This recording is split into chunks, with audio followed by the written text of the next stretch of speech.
Greetings, I hope you're good and well. I'm doing a book review today for Story of the Eye by George Bataille. Story of the Eye was published in 1928, all those years ago.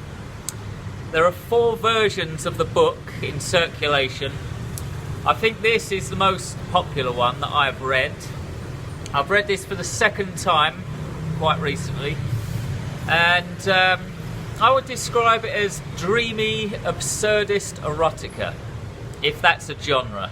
It is now. It's about the story of 2 young lovers who basically embark on this wild, no-holds-barred sexual adventure. The storyline itself is not that strong. It's quite a simple story. There's an orgy in somebody's house. Shortly after that, all hell breaks loose, and these 2 young lovers kind of go on the run, and they end up in Spain. Whilst in Spain, they attend a bullfight, which is a great scene in the book, by the way. After the bullfight, an even greater scene ensues in a church involving a priest, where the priest is basically forced to have sex with them. It's a very wild scene, and it's the kind of scene that you would only find in a book like this. However, the strength in this book is not found in the storyline, and it's not found in the characters either. The strength in this book is found in the symbolism and the hidden meaning. All throughout the book, there are references to eggs and urine. Yes, you heard that correctly.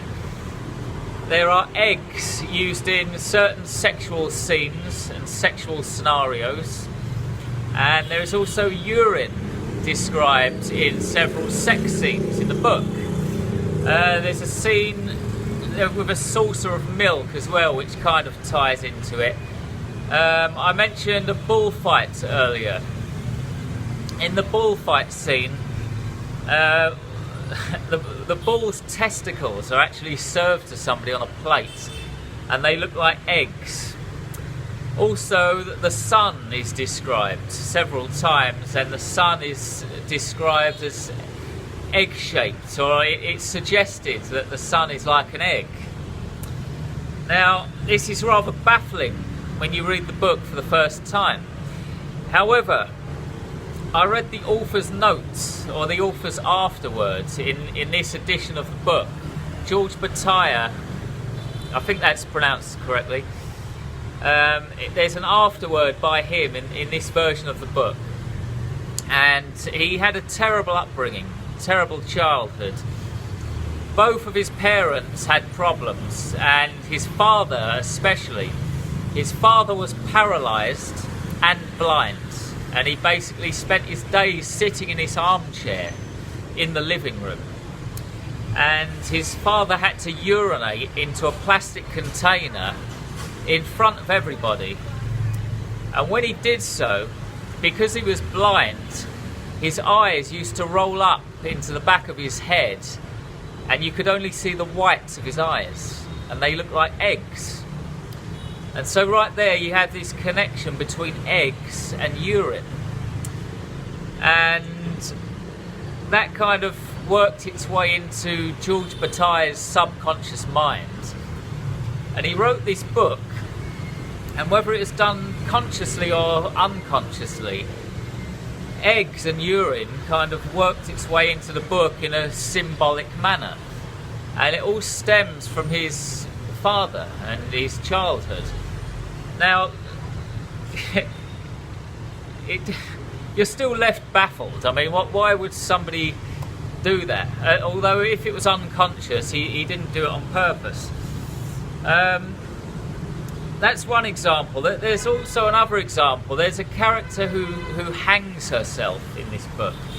And after he wrote the story, George Bataille, he realised that it's due to an incident where his mother hung herself or hanged herself. So there's loads of hidden symbolism weaved into this story, and that's That's where the strength of this book lies. It's not in the storyline or the characters. It's due to the hidden meaning and the hidden symbolism. Thank you for making it to the halfway point of this video. This is a quick message to let you know that I have a range of horror and science fiction books available, and most of them are completely free. If you enjoy my work, you can support me without spending any money at all by simply leaving a review for one of my free books on Amazon, Goodreads, or any of the retailers' websites. You'll be helping me to grow as an author and a book reviewer. The links for my books are below, and your help is much appreciated. Now, back to the video. Story of the Eye is not for everybody. Some of you watching this video would despise it. You would read it and think, what the hell is this? What on earth am I reading? Only read this book if you like insanity, if you like craziness, and you're up for a story that's not too serious, like a wild ride. I've actually got a review of this book on YouTube already. I did a review of this book about 2 years ago, and it was such a wild ride that I wanted to reread it just to kind of absorb what I bloody read. So this is review number 2. I'm a fan of the book, but I'm into crazy stuff. But I only read it if you are into crazy stuff. It's the kind of book that you will never truly understand. I've read it twice and I still don't fully get it. But that is a good thing. That's a sign of a good story, by the way. For a long time, I didn't fully understand American Psycho. I think I do now. But for a long time, I didn't fully understand it. But it had the effect of drawing me to the book even more. If you understand a book completely on the first reading, then you're just going to think, okay, fair enough, and you're probably not going to go back to it. But if there's a kind of air of mystique around the book, then it will kind of give it more appeal in a weird way, and that's the case of this book. Story of the Eye. You will not understand this book straight away. You will not understand it, but if you're into crazy stuff, it will make you want to read it again and again, and that's a good thing. Story of the Eye is not the story of a person. Most stories involve a protagonist, and the story is about that protagonist, or at least a group of people. Story of the Eye is about an object. The protagonist of the story is an object, and that object is an egg or an eye. I won't give too much away, but it's literally, the title of the book is very apt. It's a story of an eye, so that gives it credit. I like it because I see it as a work of art, and I see it as a very daring work of art. But what do you think? Let me know in the comment section below. Thank you very much for watching.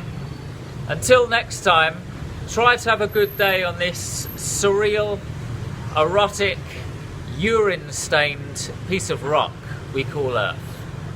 Lots of love. Goodbye.